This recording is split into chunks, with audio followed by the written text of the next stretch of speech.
Hiya, welcome back. Last week I changed the radiator, and well, this is what the car looks like after another few days in the designated shagger position. Quite a good patina that. Anyway, last week I changed the radiator and I said that I was going to change the water pump and the thermostat, so that's what I'm going to do. Got a water pump here. The one that's on the car actually doesn't look original, but it's been done before I knew the car, which is years and quite a lot of miles. So, well, the coolant's out of it and what have you, I'm just going to change it. And the thermostat, just same again, while it's in bits. Anyway, let's put bumper back off, which is just plonked on. Catalyst is still there, which I'm sort of surprised about, but yeah, that's just plonked on. Let's set that off.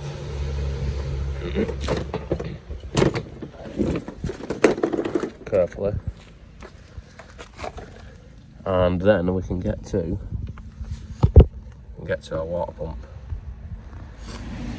Alright, so there you have our water pump. It's that one there, that one. That's our water pump, and that's what we're changing. Before we do that, but I'll just also mention you don't have to take the bumper off to do this. You can jack the car up and take this panel off and do it from, take the wheel off, and you can get in that way. But the general rule of thumb with this car is, if you're doing anything, take the front bumper off, changing a wheel, take the front bumper off, doing brake discs, take the front bumper off, filling it with fuel, take the front bumper off. I didn't always know this, and a couple of years ago when I first got this car, before I had this stupid channel, I changed this alternator. In fact, I've changed this alternator twice without taking the bumper off. And now I sort of realise that was a really stupid thing to do, because the bumper is very easy to take off and you can get to everything. If you don't take the bumper off, then it does make it a bit more awkward. It makes everything more awkward. Anyway, in the previous video I showed how to adjust this alternator. It was on another C1, but it's the same deal, how to adjust the belt up. So I'm going to undo this bolt, undo that bolt, just not undo it all the way, just slacken it off, and that bolt, and then this adjustment bolt, then I can adjust it and slacken the belt off and take the belt off. So I'm going to start by slackening off the alternator, and before I adjust that bolt there, I'm going to spray it with some Wanker's Delight 40. Most of the bolts on this, to be honest, it's sort of got a bit of an auto loop system going on. If you look round there, it's got some anti-corrosion, anti-seize of its own, really. But just to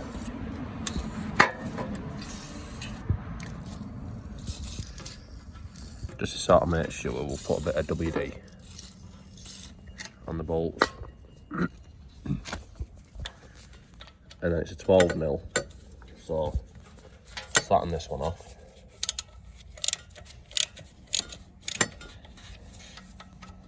Slacken this one off. Fucking hell, which knob tighten that up?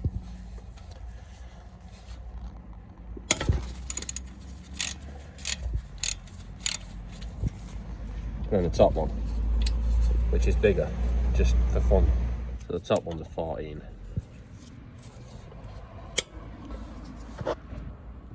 Also unreasonably tight. But instead of going getting a bigger ratchet, I've just struggled with this one. Pulled it really hard, and now it's loose. Right, so I've got 12mm back on, and I need to undo this. Actually slacken it off. If you look at how the bracket works, moving that away from this, which is there, which will move the alternator inwards. That doesn't need to be as loose as what it is neither, it just needs to be.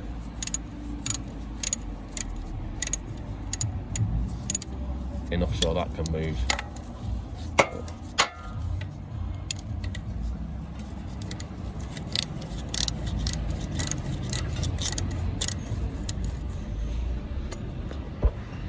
As you can see now, the belt has gone baggy. I need to go a little bit more. I need to wind that out a bit further. We can use your imagination on that, and then the belt will just come off. What I also recommend is, I'm filming this, so I've got it's a simple belt anyway, but if you've ever taken a belt off, just draw a picture of where it goes. just draw yourself a little diagram, you know, label up the water pump, the alternator and the crank in this case, and then just join them together with lines and make a map of the belt. Just something that I've always done when taking belts off. Like I said, I'm not going to do it now because I'm filming it and I've got it on my phone as a record and it's really simple. But if you're ever doing one, it's always worth doing. Anyway, I'm going to undo this a bit further and lift the belt off. And that should be enough to take the belt off. Should probably go a little bit more actually. Anyway, that's the belt taken off. And there is our water pump. Now there's quite a few bolts on this and they're all different lengths. So you want to be careful of, you know, there's them bolts, there's one there, there's 3 along the top. There should be one there but it's missing. And then there's one along the bottom there. So I need to take them off. And they are 12mm.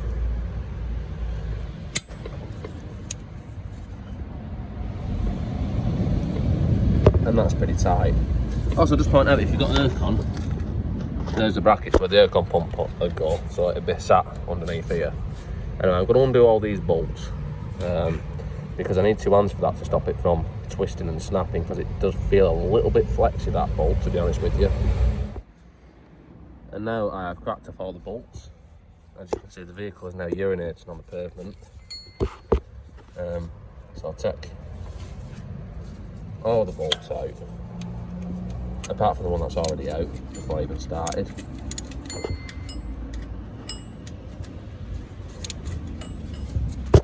I'll be able to do them by hand now.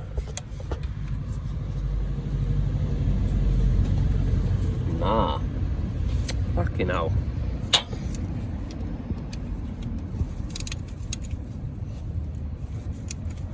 It's one of them, they're great these, you know, when this happens. The bolt is, look, it's too slack.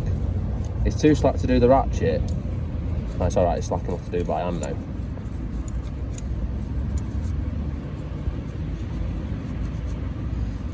I'm going to put these bolts down in order of which way they come off. I'm going to go in an anti-clockwise direction, so I know which length they are when I put it back in. So that's the one. I'm going to start this top one here. Next bolt.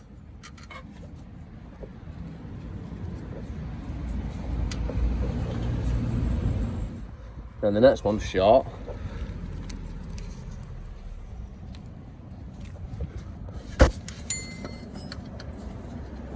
And there's this one underneath it. I'll take that one out, and the water pump will now come off. Amazing. Just put that bolt in order there. And let's investigate this water pump. See if it did need changing or not. Probably didn't actually, but let's have a feel of the quality. But it didn't need changing before I dropped it. Right, so I've laid out, really organised, the old next to the new. And it appears that they're actually the same make of pump. They're both aftermarket, and they both look pretty much identical, apart from that one's got rust in the middle. And oil on it. And also, as I suspected that there was a bolt missing. I've got an extra bolt. I've also got a gasket, so that means that I want to pull that old gasket. I'll get that one out. It should just pull out like that. And there's a new one next to it. And I'm just going to clean that out. The channel where the gasket sits, I'm just going to give a quick clean with one of these tools. And just clean that as good as you can without going mad. You don't want to like take a scraper to it and take chunks out of it or anything, but you know, if you can get a bit of the shit off it, it is better.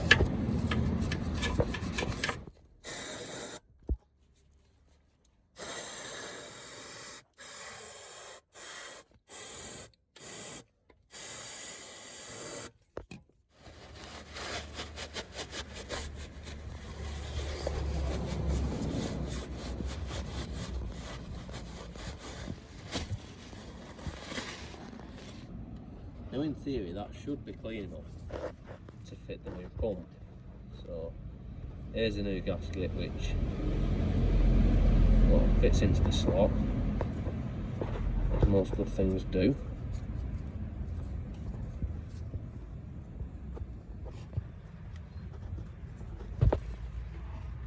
Sometimes it's too small actually, look, it seems too short. Oh no, that seems to be going in now. No, too short. See, these gaskets sometimes, if you get, sometimes it's better to warm them up first a little bit. I've actually had that sat in the sun because it was a bit like plastic. And sometimes it look better when you warm them up first. But that is now sat in there beautifully, all the way around, ready to install the new pump. And as I already mentioned, I'm pretty sure these are the same make of pump, pretty much identical. The old pump isn't actually bad, it probably didn't actually need changing, but we've got one so I'm putting it on. There's only a little bit of play in it, I mean like minimal play in it, and it's not very noisy either. I mean if you spin it, it is a little bit noisier than the new one, you know, but I need two hands to grab it and turn it fast to hear it. But if you do that, then it is a little bit noisier than the new one. But it's not actually bad. I expected it to be worse actually, I'm quite disappointed. But we've got the new one, so let's throw that on. What a waste of 30 quid. And for which is a case of just placing it where the other one came out from, and then putting the bolts in and remembering where the bolts went because they're all different lengths. Right, so about the bolts, these are the new bolts that come with the kit, and I'm actually going to use the old ones because they're different lengths. I'm going to need one of them for the one that was missing, which is a short one, but this is the order they came out, and if you look, they're all, the long ones of them are actually the same length of each other, but if you look at them ones, that one is shorter than them two long ones, which actually look like they might be too long without washers on. So just to be on the safe side, I'm going to put the old bolts back in. Now I've got some shiny new bolts on her, you know, just for spares, but I need that one to go there and then get rid of them. So this might be a bit of a, you know, I'm going to put one bolt in, I'm going to ease it into place and put a bolt in and just see.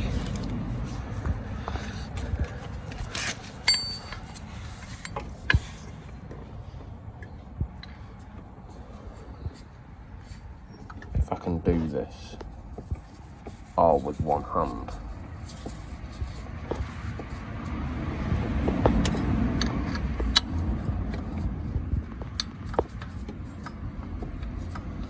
Let's get it started. Let's get it started. Ha!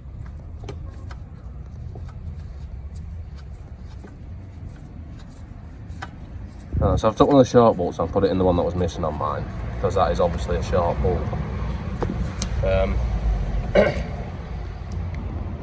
The other short bolt goes in that one.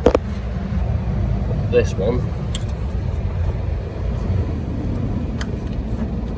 this one should come out of here where it come out of.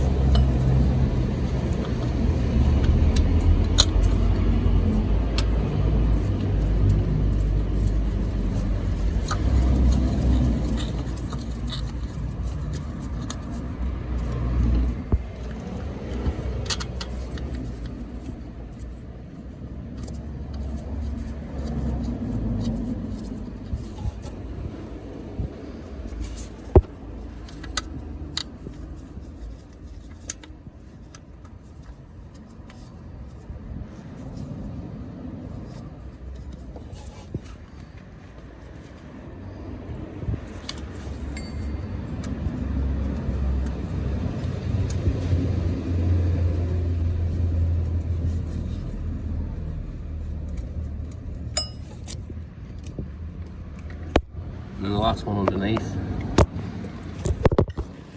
which I can't quite get to very easily because well, it'd be easier to get to if I didn't have this stupid horn in the way.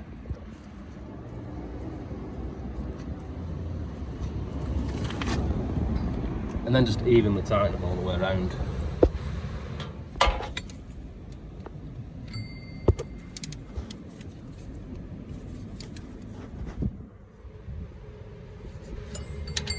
if you look hard enough, there probably will be a torque setting for this. But as far as the torque settings go, tight enough to be tight, not tight enough to snap the bolt or strip the bolt.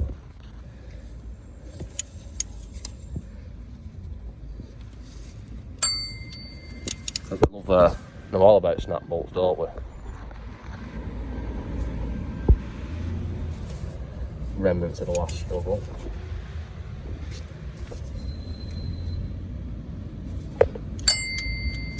And last one.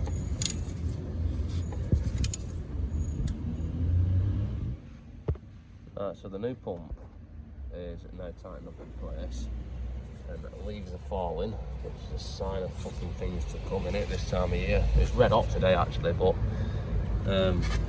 yeah, summer's ending, isn't it? For fuck's sake. Anyway, let's put this belt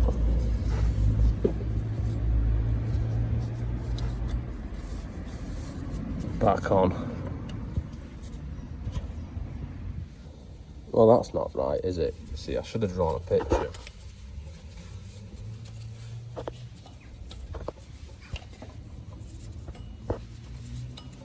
Yes.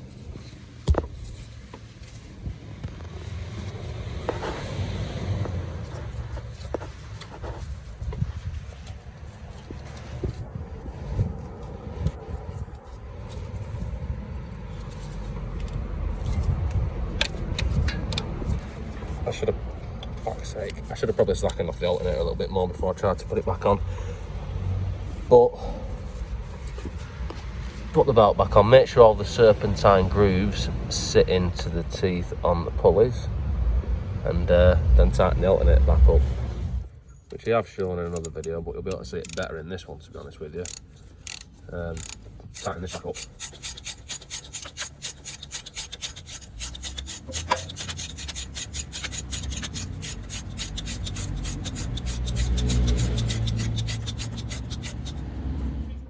Once you've got the desired amount of tension, which is about that much, you don't want to go too much because then it loads up all the bearings too much. You don't want to go too slack because then it squeaks and slips.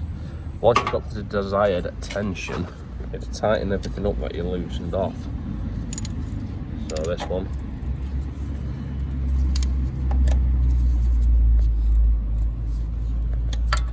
This one.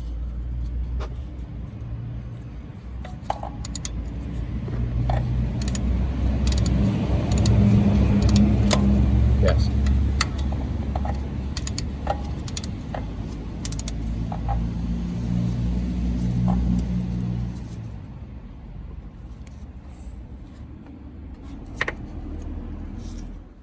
And this 14mm at the top. To be honest, you might not have to undo the 14 to adjust it, but it's no big deal, is it? And now we have one fitted water pump. Belt's back on and everything's tight. Belt, you know, about the right tension. And if that was all we was doing, now it would be time to fill it up with coolant.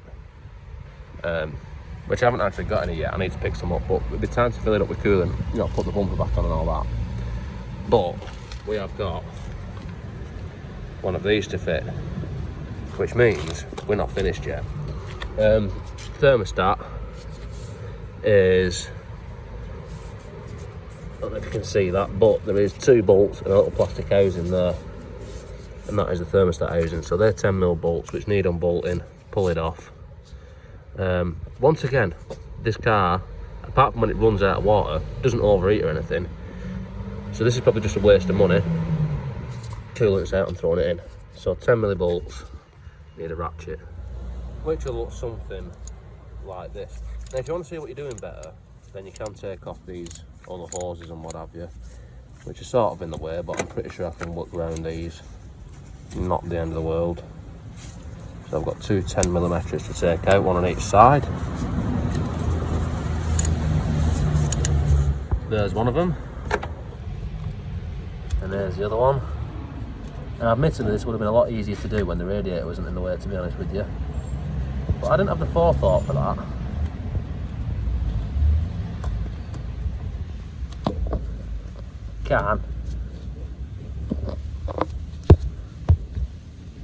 Now when we drop that bolt, try not to, but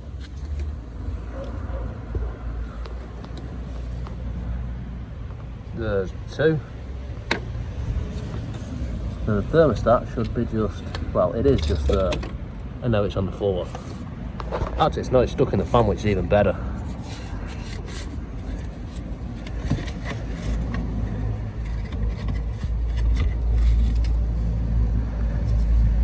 And this is the thermostat taken out. And it looks like it might have actually been worth doing this one, because that doesn't look too clever. The thermostat itself, well, that was functioning because it was keeping temperature, but we'll put a new one in. As long as it's the right one, because it doesn't look like it is actually, looking at the shape of that box.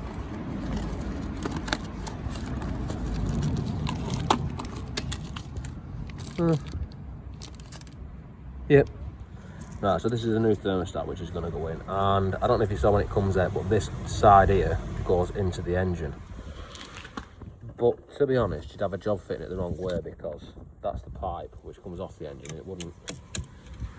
You'd have a job putting it in the wrong way, wouldn't you?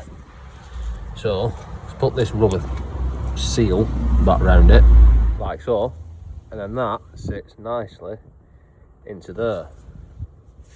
Before I put it nicely into there, I need to nicely put it into there, which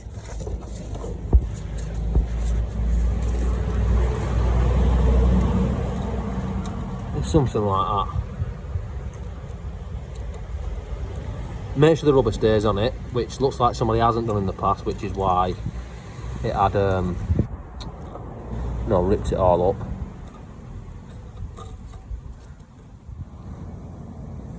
Then once you've got it carefully into place, you want to put this over it. And like I say, you want to do this without, you'll feel it go in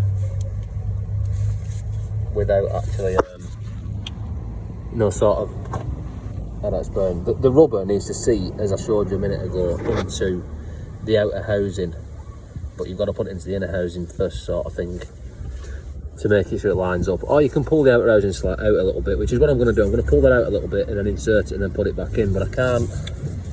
I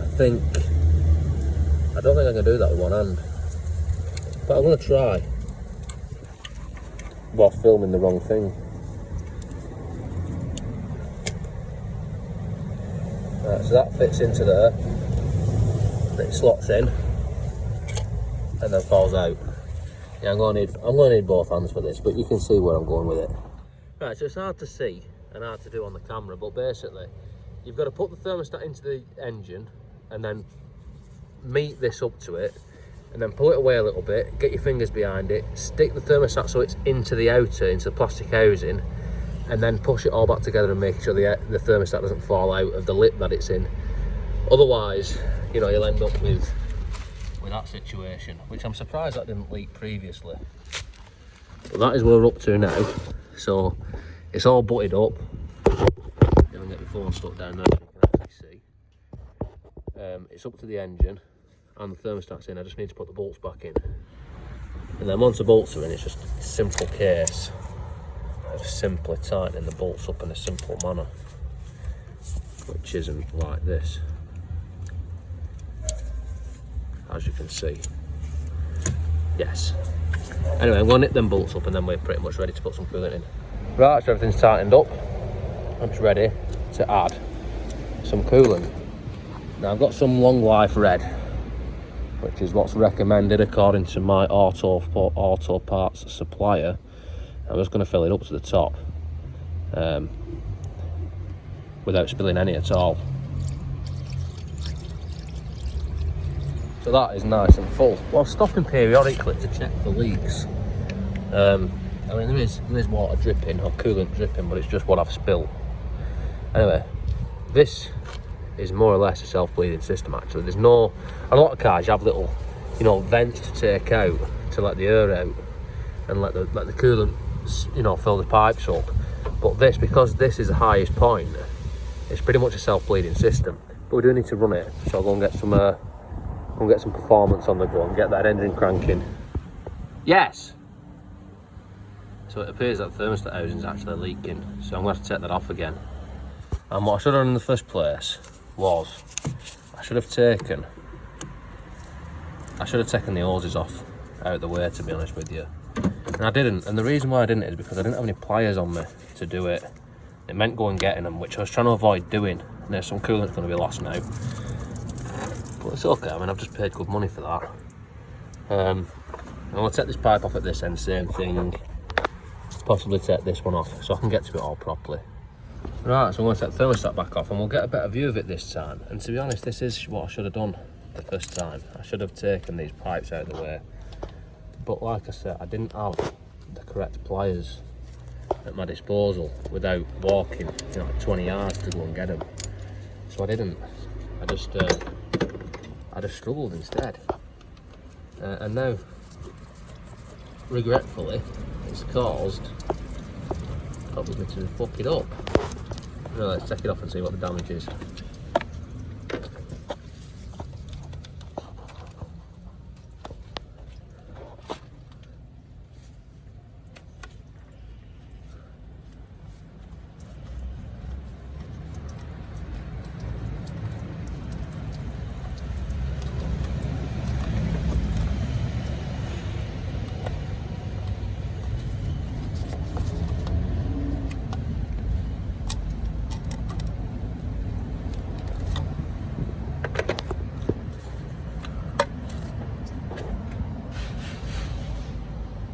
And it all looks good, so that's just great. It's leaking for no reason apart from the end of the cylinder head being caked in corrosion and shite. That's our reason. So I'm just going to scrape that off with a soft penis and then put it back on. And this is why it's usually beneficial to remove anything that's in your way, obstacle wise, to get to things like this, because I couldn't see any of that when I was struggling around with the pipes in the way, and this has caused me to have a leak. So with a bit of perseverance, a scraper and a brass wire brush now, spray some brake parts cleaner on it, brake parts cleaner, it should be relatively smooth and clean, and it is. So now I should be happy enough to put this back together. You know, because I love doing a job twice, me. I won't say I do actually, I hate it. I'm just used to doing a job twice. Because I'm not very good. Anyway. People saying that a lot, don't I? Anyway. Right. Oh yeah, I pointed something out that I forgot to point out before as well. Oh, you know what? That needs... Fucking hell. There we go. That needs putting on properly as well, because that's come off when I pulled it out. So make sure that is on correctly. Alright, and then it should fit in there quite nice and snug. And I forgot to tell you here, that little hole there, see that little hole there, which you can't see because it's not focusing. There we go, that's so you can bleed it up when the thermostat's shut. So we don't have to wait for the thermostat to open as such, to at least get it somewhere bled up in a minute. Anyway, saying that again, aren't I? Anyway, fuck's sake. Bolts, put them back in there. Right, so let's put the bolts back in. Now, I am holding the phone with my left hand now. And I usually work with my left hand and hold the phone with my right hand. And that's what, I'm a right-handed. Which is usually why I'm fumbling about and doing things a bit fucking dumb.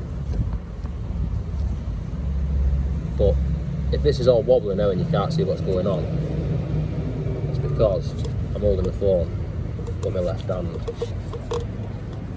Fucking get in.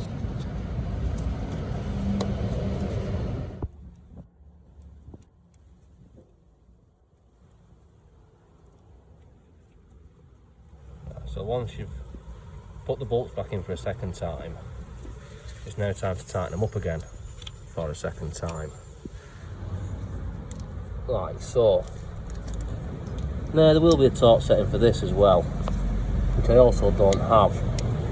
But it must be tight enough to seal, but not tight enough to break the plastic. And just don't forget that housing there, that is plastic that you're tightening up. Right, let's put our pipes back on. And the first one that I took off was this one, which appears to be orientated in this sort of manner. And then we've got the squeezy clips.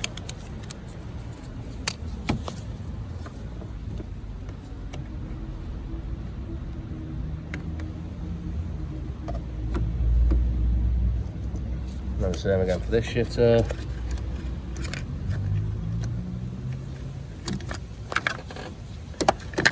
Fuck out the way, shitter.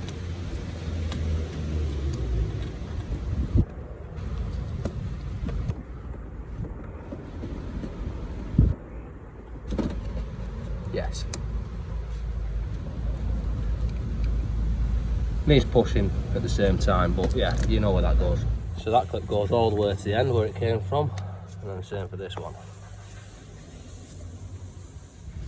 Right, so everything's connected back up again, so it's time to try putting some coolant in the shitter again. Attempt 2.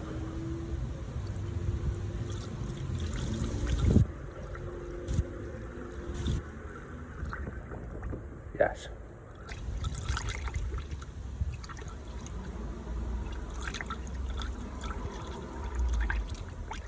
Proceeding until full. Right, as I said, this is almost a self-bleeding system. So when we start the car, yes. Yes. Try again.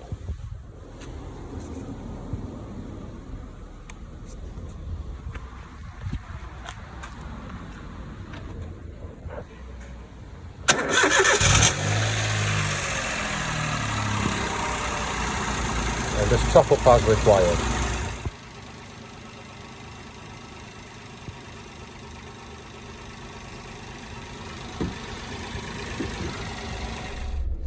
With the heating turned on to hot and the fan turned on.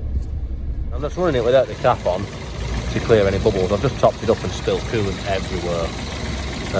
But there doesn't actually seem to be any leaks apart from what I've spilled everywhere. Keep an eye on the water pump, check that for any dripping.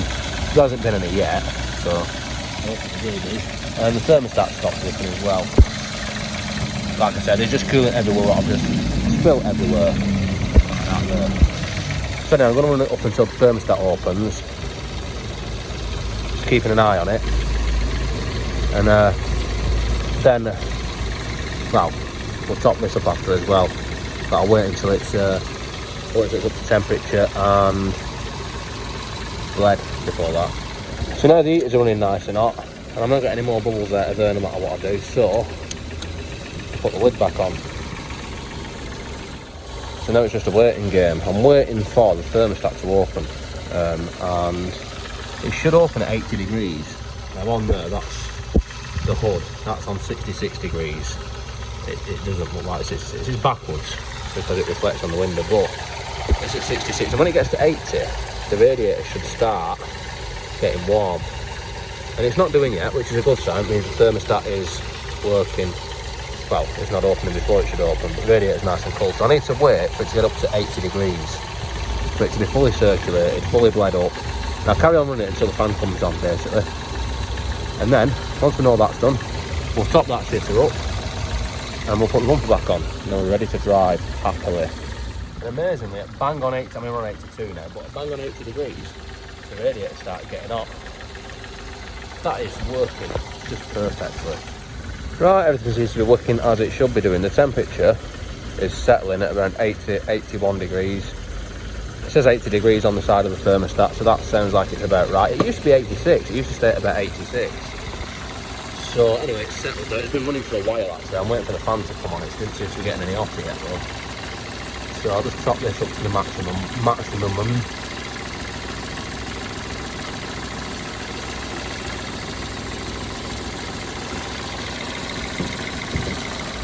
Which is that upper line there. I've left it about a centimetre below it just to give it some room to further it out. And let's put the bumper back on the Shagger. And the fan's even come on.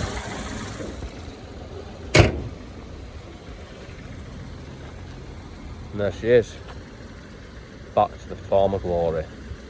So I've left it running while I put the bumper on. The fan's gone a couple of times. It's not spat any coolant out. So I think it's time to drive it.